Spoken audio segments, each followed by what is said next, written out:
Hello and welcome to this GCSE exam preparation video on the particle model of matter.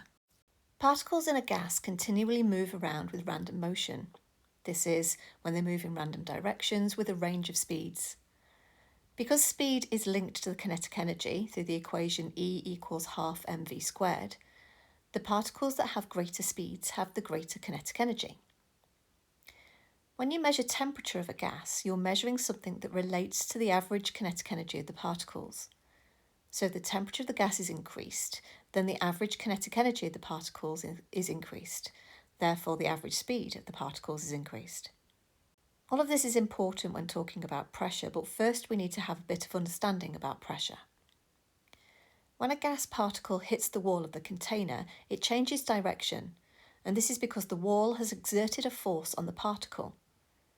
As the wall has exerted a force on the particle, then the particle must have exerted a force on the wall.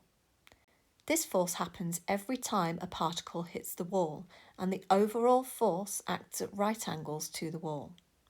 The force per unit area is pressure on the wall from the gas.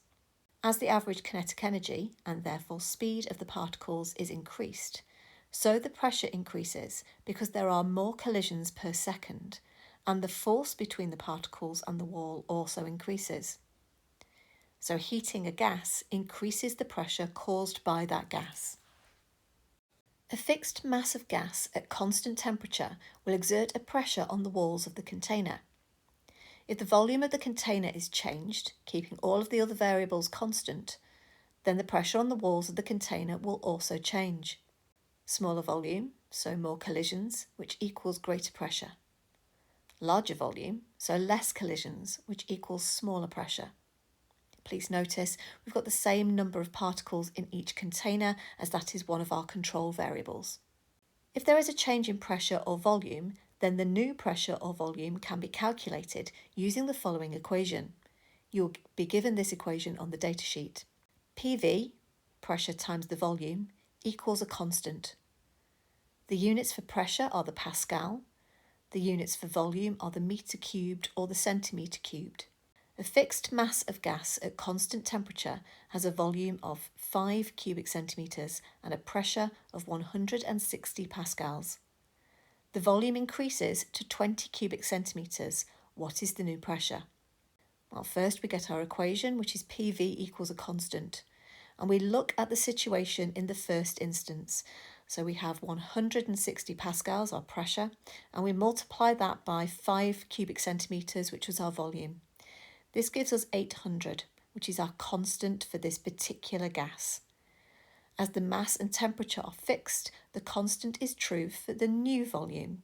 So again, we can use PV equals a constant, but this is now for our second situation with the same gas. Our constant is 800, so we can substitute that in, and our new volume is 20 cubic centimetres, so again we can substitute that into the equation.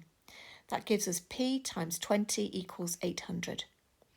Rearranging that, we get 800 divided by 20, and that gives us our final answer of 40 pascals.